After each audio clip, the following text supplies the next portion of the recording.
수요 말씀 기도회 2025년 1월 8일 새해가 시작되어 처음 수요 기도회를 시작합니다.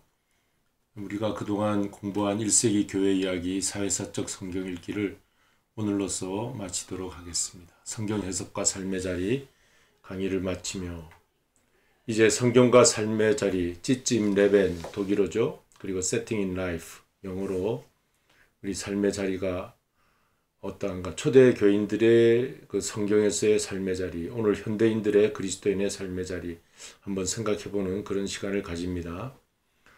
성경 해석의 중요한 전제가 하나님 말씀 앞에서의 철저한 겸손이다. 우리가 한번 깊이 생각할 말이죠. 하나님 말씀 앞에서는 철저히 겸손해야 되겠어요. 전도서 5장 2절에 이런 말씀이 있어요. 같이 읽겠습니다. 너는 하나님 앞에서 함부로 입을 열지 말며 급한 마음으로 말을 내지 말라. 하나님은 하늘에 계시고 너는 땅에 있음이니라. 기독교는 역사적 종교입니다.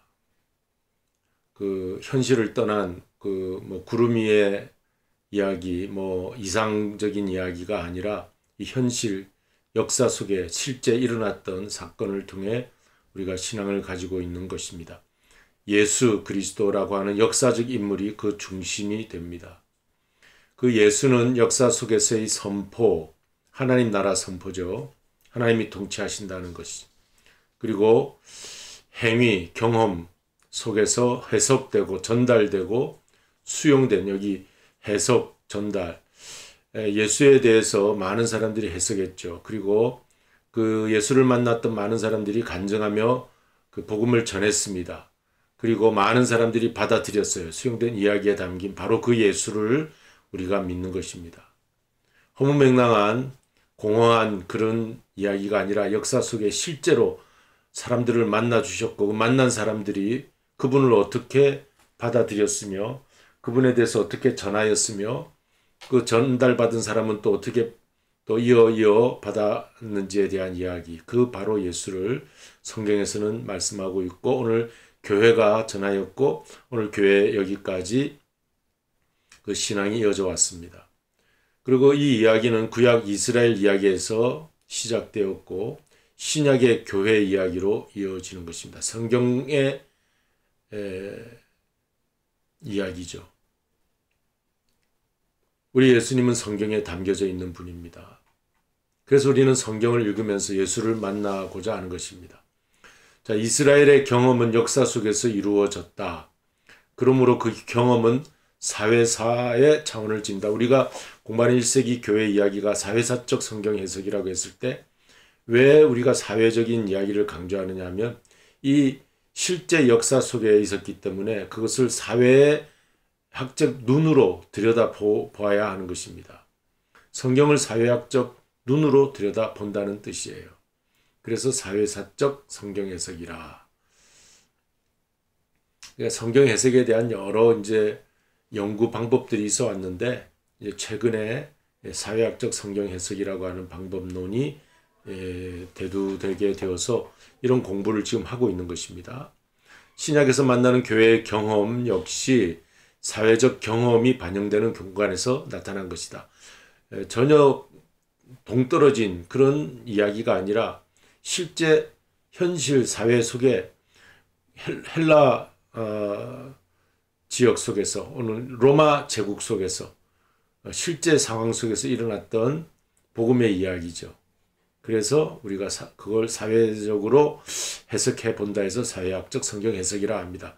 너무 논문 같은 신학적인 그런 어려운 얘기를 하면 성경 공부 시간이 좀 지루해지니까 좀 넘어가도록 하고 쉬운 얘기들로 다시 한번 지나가 보도록 하겠습니다. 보통 역사학이라고 하면 description, 기술, 있는 그대로를 기술해야 되죠. 그런데 사회학이라는 것은 그것을 어떻게 잘 설명해내느냐. 역사 기술이 되어 있는 것을 그 당시 고대의 어떤 관점에서 이러한 역사 기술이 되어 있는가를 설명해내는 것이 사회학이라고 하고 현대의 문화 속에서 현대 언어 속에서 그 역사 기술을 어떻게 설명해내느냐, 이게 이제 사회학이라고 할 수가 있겠죠. 이것은 전공 역사학, 사회학 공부한 분들이 이제 좀 더 정확하게 얘기해 줄 것이고, 이제 우리는 뭐 이런 공부하는 시간이 아니니까 대충 이렇게 해서 넘어가도록 하겠습니다. 그리고 이제 우리가 그동안 공부해 온 것이 한 12강자가 되는데, 그동안 1세기 교회 이야기 통해서 무슨 공부를 해왔냐면, 초대교회 교인들의 사회 계층이 어땠느냐. 좀 낮은 계급이었어요. 상류 계층은 아니었어요. 그리고 초대교회와 닮은 꼴이 회당이었는지, 무슨 조합과 같은 것인지, 어떤 뭐 가정교회와 같은 것인지, 그런 가정모임과 같은 것인지, 초대교회가 시작할 때 그 전혀 주변 상황과 동떨어진 공동체는 아니었겠죠. 그래서 그건 공부를 해왔고, 이제 그때 뭐 해당과 많이 닮았다, 이제 그런 이제 결론이 있었고, 여성의 위치는 또 어땠는가? 너무 고대 사회는 여성이 신분이 낮았어요. 그러나 초대 교회에서 여성의 위치는 제법 많이 높여졌다 하는 것을 우리가 볼 수 있었고, 노예제도, 노예는 어떤 신분이었는가, 이런 공부도 했고요. 로마 제국 시대 때 노예 모습들도 살펴보았고, 그러면서 성경에도 노예 이야기가 많이 나오죠. 종. 사도 바울은 자신이 예수님의 종이라고 그랬어요. 그때 그 종의 의미가 뭔가, 이런 공부를 해왔죠. 그러면서 우리가 성경을 좀 더 읽을 때 실제적으로 읽을 수 있는 그런 시간을 가졌습니다. 그리고 초대 교인들의 교육 수준은 또 높은 것은 아니었고, 문맹률이 많은 가운데에서 성경을 읽을 수 있는 사람은 극소수였다, 이제 그 정도였고, 예배 분위기가 어땠는가, 그리고 왜 그리스도인들이 핍박을 받게 되었는가, 이런 이야기를 우리가 얼마 전까지 하게 됐습니다. 이것을 사회사적으로 공부했다는 것입니다. 또 현실적으로, 구체적으로, 객관적으로 공부했다, 그런 말이 사회사적으로 공부했다, 이제 그렇게 불릴 수가 있겠습니다. 사회학적 성경 해석은 인간 삶의 사회적 관점에서 사회학적 자료를 가지고 신중하게 성경 읽기 하려는 시도다. 신중한 성경 읽기다. 객관적인 성경 읽기다. 바른 성경 읽기다. 그러니까 주관적으로 자기 입장에 맞춰서, 나의 한국인의 입장에서, 미국인의 입장에서, 그리고 뭐 이제 그런 입장에서 성경을 읽을 수가 있겠잖아요. 그런데 그러지 말고 그 당시로 돌아가서 그 당시의 사회 분위기 속에서, 배경 속에서 성경 읽기를 하자. 그리고 오늘날로 돌아와 현대인에게 잘 적용을 하자. 그게 사회학적 성경 해석이라. 이제 그 정도로만 우리 알고 넘어가도록 하겠습니다. 그러면서 이 사회학적 성경 읽기의 유익한 점이 뭐냐, 이제 그런 내용인데, 첫째로 그동안 여성의 그 입장이 많이 이제 그 주가 되지 못했잖아요. 보통 남성 주도적인 성경 읽기가 되어 왔었어요, 그동안. 그러나 사회학적 성경 읽기 하면서 여성의 눈으로 성경을 읽게 도와주는 그런 좋은 점이 있었다는 것입니다. 그리고 두 번째는 일상의 신앙으로, 그러니까 사회학이라는 것이 일상의 삶의 자리를 연구하는 학문이니까 일상의 그 성경 읽기가 되죠. 성경이 보통 왕조사, 이스라엘의 왕조사로 돼 있고, 또 일상과는 좀 떨어진 것 같은 그런 이야기들이 많이 있을 수 있거든요. 그런데 하나님의 말씀은 우리에게 가까이 있는 말씀으로 다가오는 것이죠.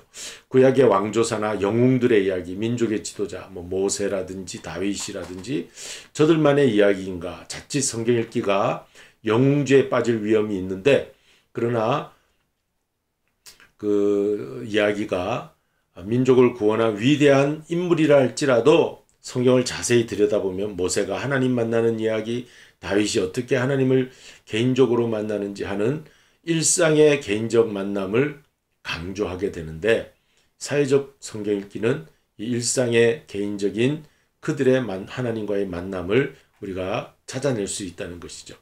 그래서 성경을 일상의 이야기로 만나게 도와주는 것이 사회학적 성경 읽기의 유익한 점이다. 두 번째는 그렇고, 세 번째는 그동안 기독교는 크리스텐덤이라고 하는, 가톨릭과 개신교 합쳐서 크리스텐덤이라고 할 수가 있는데, 유럽에서는 강자의 기독교입니다. 기독교가 굉장한 강자로 돼 있어요. 그래서 기독교 선교사들이 남미를 올 때나 아프리카를 갈 때 그 군인의 그 총칼을 앞세워서 그 뒤에 선교사들이 들어갔다고 해요. 그래서 기독교가 그 식민지 백성들에게는 굉장히 강자로 보였어요. 그게 이제 중세 시대 이후 근대 시대까지 그랬습니다. 그걸 크리스텐돔이라고 그럽니다. 이 강자의 기독교. 그러나 사회학적 성경 읽기로 보면 성경은 절대 강자의 기독교가 아닙니다. 약자였을 때의 기독교를 사회학적 성경 읽기는 보여준다. 예수님도 갈릴리에서 나사렛 촌동네에서 이제 복음을 전했고 만났었던 분이 다 약자들이었어요. 본래 성경적 기독교는 사회적 약자의 편에 있었습니다. 핍박을 받고 의심의 눈초리로 바라볼 수밖에 없었던 그런 대상의 기독교인들이었어요. 그런 시대에 출발한 것이 성경적 기독교. 그런데 주 313년 이후 로마의 국교가 되면서 중세 시대를 거쳐 10세기, 12세기, 13, 15, 16세기까지 기독교는 강자를 위한 그리고 예술, 문화 모든 분야의 주도권을 가진 종교가 된 거예요. 그걸 크리스텐돔이라고 합니다. 그러니까 우리가 지금도 강자의 마음을 가지고 기독교로 복음을 전하면 안 되는 거예요. 낮은 자세로 약자로서 약자를 만나는 마음으로 그렇게 기독교 선교를 해야 된다. 이게 사회적 성경 읽기를 하면서 찾아낸 좋은 점이죠. 자, 이런 좋은 점을 우리가 하였습니다. 그동안. 그리고 1세기 교회 이야기를 마치며 이제 마지막 이야기를 나누겠습니다. 한국 교회의 수많은 문제가 사실은 성경 읽기에서 주관적 혹 자의적 주석에서 비롯된 문제 많은 것이 사실이다. 그렇게 신학계에서는 보고 있어요. 코로나 시대를 지나면서 교회가 많이 무너졌어요. 그게 성경에 대한 바른 이해를 하지 못했기 때문에 1세기 교회 이야기로 돌아가면 그런 전염병이 많은 시대, 그 핍박을 많이 받은 시대의 교회의 모습을 우리가 바로 찾는다면 아무리 코로나 시대라 할지라도 아무리 정부의 핍박이 있다 할지라도 우리 교회의 모습이 바로 설 수가 있죠. 근데 그것을 바로 가지지 못했던 것이 한 2, 3년 전에 일어났던 일들이에요. 미국 교회나 한국 교회나 마찬가지죠. 그래서 이러한 1세기 교회 이야기를 공부하면서 1세기 때 전염병이 돌던 시대, 핍박이 많이 부딪히면서 지하교회로 들어갔던 시대, 기독교인들은 어떤 삶의 모습을 가졌는가? 그들의 삶의 자리는 무엇인가? 우리가 연구해내면은 오늘날 이 현대교회도 강자로서만 모든 걸 누리는 것으로서만 교회의 모습, 조금이라도 상처를 받고 핍박을 받으면 금방 무너지는 그런 모습이 아니라 강하게 풀뿌리처럼 짓밟아도 다시 일어나는 그 민들레의 모습과 같이 그 민초의 모습과 같이 우리가 살아내야 한다는 것이죠. 그게 1세기 교회 사회학적 성경 공부를 통해서 우리가 깨우칠 수 있는 유익한 점입니다. 처음 교회를 세우신 주님의 의도를 찾아보자는 것이 우리가 1세기 교회 공부한 이야기입니다. 현대 그리스도인으로서 성경 읽기가 객관적 사회적 사실 복구에만 있는 것은 아니라는 거죠. 근데 사회적 성경 공부한다고 그래서 그냥 1세기에 이렇게 살았구나 하는 것, 그렇게 제3자 입장, 객관적이란 말은 제3자 입장이죠. 제3자로 나하고는 상관없는 것으로 그렇게 성경을 보면 안 된다는 거예요. 그게 나에게 주관적으로 다가와야 되게, 나에게 구체적으로 다가와야 되겠어요. 그 당시 그렇게 살았다면 오늘 이 시대에도 우리도 그렇게 살아야 되겠다 하는 것입니다. 그리고 어느 교육학자가 한 말인데요. 이것은 지식의 가장 중요한 동기는 사랑이어야 한다. 그러니까 우리가 이런 공부를 하면서도 사랑이 있어야 돼요. 마음의 사랑.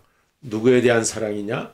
자, 한번 읽어보겠습니다. 2000년 전 갈릴리의 어느 촌 구석에서 살다 가신 그 예수님과 지금도 예배 공동체 우리 교회에서 경배받고 계신 그 그리스도가 우리 신앙의 초점이 되시며 우리의 사랑의 대상이 되어서 살아 오늘날도 활활 불타오르는 내 가슴 속에서 불타오르는 그 사랑의 주인공이 되어야 한다는 것입니다. 그런 분이 계셨구나 하는 것으로 그치는 것이 아니라 오늘 나의 삶의 자리에 다가오시는 분으로, 나를 따뜻한 눈동자로 바라보시는 분으로, 그래서 내 가슴 속에서 뜨거운 사랑이 이제 나오는 그러한 우리의 심장을 뜨겁게 해주는 그런 분으로 우리가 만나는 것이 1세기 교회 이야기 사회학적 성경 해석의 바른 성경 읽기가 되어야 할 줄로 믿습니다. 초대 교인들의 삶과 신앙 고백을 이해한다면 여러분 보세요. 베드로의 삶과 베드로의 신앙 고백, 그리고 저들의 그 제자들의 삶, 그런 신앙 고백, 우리가 또 1세기 그 교부 시대의 많은 주의 종들의 모습을 봤지 않습니까? 그런 것들을 이해한다면 오늘 현대 그리스도인의 우리의 신앙은 어때야 되겠는가? 우리의 헌신은 누구를 향하여 나가야 하겠는가? 그리고 하나님에 대한 사랑을 우리가 어떻게 가져야 되는가? 그런 모든 것을 더하여 주리라 믿는다. 이렇게 이제 마치게 됩니다. 우리 다음 시간에는 제가 또 기도하는 마음으로 어떤 공부를 할까, 새로운 교재를 가지고 올 테니까 그동안 기대하시면서 기도해 주시고, 오늘 이러한 공부가 우리 마지막 시대에 사는 그리스도인으로서 우리에게 영적인 신앙의 유익을 가져다 주는 그런 공부가 되기를 바랍니다.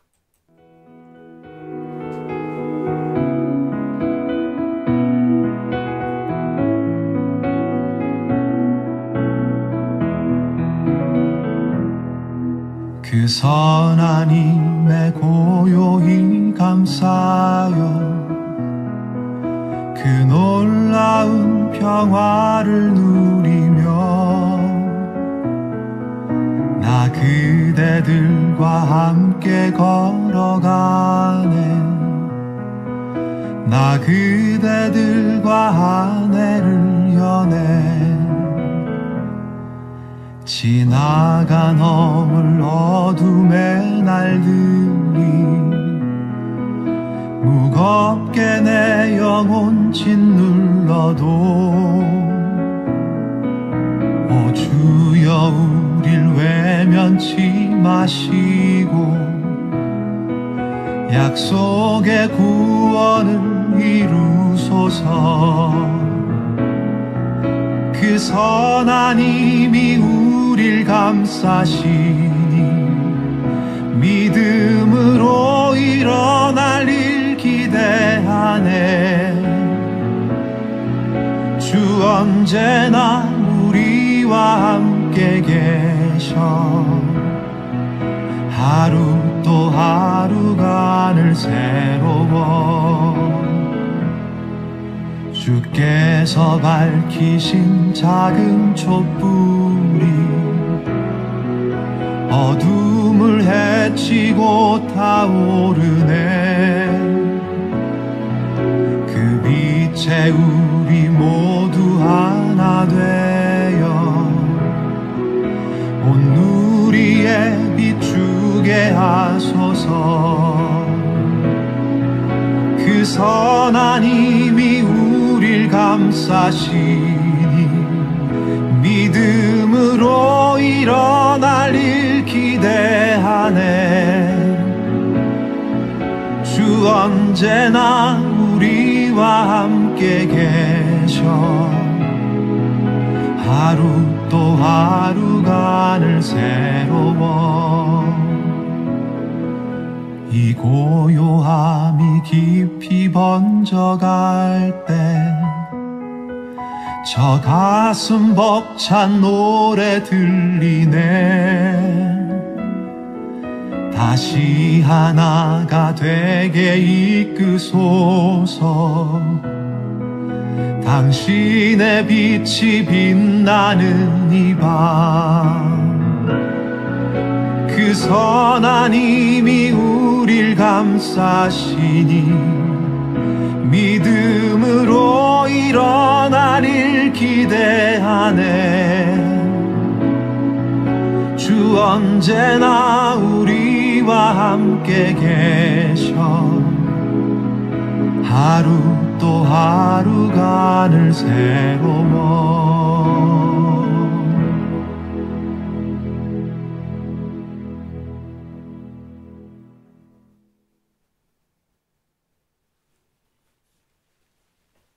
우리 기도하시겠습니다. 하나님 감사합니다. 2025년 새해를 맞이하면서 이제 참으로 우리의 신앙의 하루하루의 삶이 주님과 동행하는 삶이 되게 하여 주시옵소서. 예수님의 이름으로 기도하옵나이다. 아멘. 하늘에 계신 우리 아버지여, 이름이 거룩히 여김을 받으시오며 나라의 임하옵시며 뜻이 하늘에서 이룬 것 같이 땅에서도 이루어지이다. 오늘날 우리에게 일용할 양식을 주옵시고 우리가 우리에게 죄 지은 자를 사하여 준 것 같이 우리 죄를 사하여 주옵시고 우리를 시험에 들게 하지 마옵시며 다만 악에서 구하옵소서. 대개 나라와 권세와 영광이 아버지께 영원히 싸움나이다. 아멘.